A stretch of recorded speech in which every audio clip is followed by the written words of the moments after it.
Well, a month long, our reporters here at WOOD TV have been putting together stories recognizing Black history and culture for Black History Month, and tomorrow at 7 and at 7:30 on Saturday, we'll be airing a special on WOOD TV highlighting those stories that we've been telling. I'm Luke Laster, here from the WOOD TV Live Desk, joined by our anchors from that special, Donovan Long and Whitney Burney. Whitney, ladies first, what can we expect to see here with this special? Well, like you said, we've been working on this all month long. It is really a celebration of Black culture. We talk a lot about history specific to West Michigan. We have a ton of really good content. I think that our viewers are going to be really excited when they watch it. We were excited as we taped it. It's really Black, really educational, and it's a really good piece. So I think that people are going to be excited about it. Yeah, I echo those sentiments. I think a lot of times too, we as a society get so caught up in the anguish and the pain that Black people went through that we sort of forget to celebrate their victories and in the things that make Black culture what it is. And I think all of that is represented in the special that is airing tomorrow. And so that's what excites me about this particular piece: the diversity of stories, the diversity of the coverage, and just the truthfully uncovering the hidden gems that pertain to Black people here in West Michigan and outside of the state of Michigan. You know, speaking of those gems of the stories that we've been doing here, Donovan, Greek life is a big one. You know, you spoke with multiple members of the what was it here, the Black Greek Letter Organization. Sure, yes. And being a member yourself of Greek life, what was it like to really hit on the local aspect of that? I got to relive my college years a little bit. I pledged Alpha Phi Alpha at FAMU, which is an historically Black college in Tallahassee, Florida. And so I pledged there, and I got to tell you, during the piece just brought back so many memories, from stepping to the chants to the brotherhood, and just spending every waking moment seemingly around the people that I pledged with and now know as true friends, as brothers, and confidants, people I can rely on. So being able to put that piece together from an objective standpoint and talk about the other Black Greek letter organizations, it was truly a pleasure. Whitney too. Whitney's a member of an historically Black sorority, aka she can speak. Right here. Yeah, she can represent. She doesn't need me for that. Donovan did not include me unfairly in his story about the Divine Nine. I'm a member of Alpha Kappa Alpha Sorority Incorporated. He does highlight some of the, famous members of our sorority. There are a ton of people who have come out of these organizations who have gone on to do great things. He mentioned Kamala Harris, Katherine Johnson, who worked with NASA. There's a ton of history and stuff like that, and I think that a lot of people might not be privy to that information. So again, it's one of those pieces that's super educational. You get to learn a lot about Black culture and its origin, and some of the things that are significant to Black people who are a part of those organizations. And Whitney, speaking on one of the stories that you've done this month, again, a very hyper local here with the audio from this interview being in the library and statues in downtown Grand Rapids. Was Lonnie Clinton Gordon helped, really expedite that process of a potent whooping cough vaccine. Yes. Talk about that one a little bit. So we did that story, I believe, about 2 weeks ago. In front of the MSU Research Center is a statue of 3 women, and one of those women is Lonnie Clinton Gordon. She was a Black woman from the Grand Rapids area who actually helped to make the whooping cough vaccine more potent. So these 2 women had already started on it, I believe, in 1932. And they had already kind of gotten a vaccine going, and it was effective, but then they brought Lonnie onto their team in the 40s, I believe, and I may be mixing up the years, but she helped to do some real sciencey stuff. She had to, I believe it was separate some sort of bacilli. I have to go back and read the exact thing that she did, but she basically helped to make this vaccine a lot more potent, because at the time that they did have one, it was still killing thousands of people every single year. And that's a hidden gem in West Michigan that I don't think a lot of people know. I didn't know it myself, so it was interesting to do the story and kind of learn that history as I was telling that story. So that's a good piece as well for, once again, people to learn a little bit more about some of the local Black history.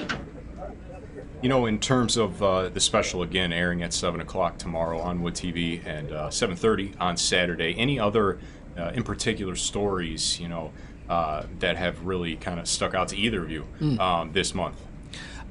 You know what? I'll go for Whitney's story. So my first time seeing Whitney's story was today, and she can obviously speak more intelligently about it because she reported the story, but I just remember how it made me feel watching her piece. It was about African American men who fought in the Vietnam War and were also fighting to be seen as human when they returned back home, and often didn't feel and get the recognition and the celebration that they deserved, because they all wore the same uniform as their white counterparts, but were treated like they wore different uniforms. It's almost as if they were fighting on two separate sides of the same war, if you will. And so her piece just brings out the emotion from the men who fought on the front lines, and they share their own personal narrative and how it felt fighting how they felt fighting for a country that didn't fight for them at that time. So her piece really touched me in that way. It was extremely powerful. So a lot of people know that Vietnam vets in general did not get a lot of recognition when they came back home. And I actually got inspired to tell this story because I was talking to my dad about his dad, and I never knew that he served in Vietnam. And he was telling me how when my granddad came back home from Vietnam, people were so upset with Vietnam veterans for serving in a war that they really thought America shouldn't be a part of, that they actually threw poop on them. So I was like, that is a really crazy story. Like, I would really love to hear, and my granddad is deceased now, but I would really love to hear from living veterans what that experience was like, coupled with the fact that the Vietnam War took place when the civil rights movement was really getting traction. So they're leaving their home, you know, in the same time that people like Martin Luther King are being assassinated. Black people are in the streets, you know, protesting. There are riots in Detroit. So I thought that it would be interesting to talk to them about what that experience was like. And then the fact that they were met with so much vitriol as a Vietnam veteran when they came back home. So it was extremely, extremely powerful to hear from them. And I really hope that when people watch this story, they really get a feel for what it was like to be them in, you know, 1969 and 1971 on the heels of this massive movement throughout the U.S. Is that story, Whitney? Is that has that aired yet, or is that you know, supposed to be new for tonight's No, it's special? exclusive. It's exclusive for the special. We actually have a couple of stories that are exclusive. There's also a story that our colleague Jacqueline Francis did about a Black vacation town called Idlewild, which I'm sure people have heard the name before, but her piece was also very interesting to see how that vacation town came to rise and also fell once segregation was kind of lifted. So a couple of pieces that you wouldn't have seen before, that you'll only see if you watch the special. Donovan, anything to add? I'm excited. Yeah, I think to cap it all off, since we are in rather a religious part of Michigan, I would say West Michigan is a pretty religious town, we dive into the history of the Black church. You can see it on your screen here. We talk about how the Black church came to be the Black church, and just a little bit of background on that. During slavery, a lot of times Black enslaved Africans met together and banded together to form these religious meetings that became known as the Black church. And so the songs that you hear, if you've ever been to a Black church, the songs that you hear, the hymns that you sing, they often come from songs that were sang by slaves during the time where they did not have their freedom. And so we dive into the history of that and kind of talk about how it's still shaping Black culture and how it has been such a prominent safe haven even during the civil rights movement. So we kind of unpack that all together and talk about why the Black church is such a cornerstone of the Black community. Donovan and I actually both were talking about, when we were putting this together, how a lot of Black history focuses on Black struggle. And while we do definitely talk about that quite a bit in the piece or in the specials itself, we also really wanted to highlight the beauty in that, and how Black people have persevered throughout all of the things that they've been through. So I'm really excited, and I hope that people really enjoy it and learn something from it. Yeah, absolutely.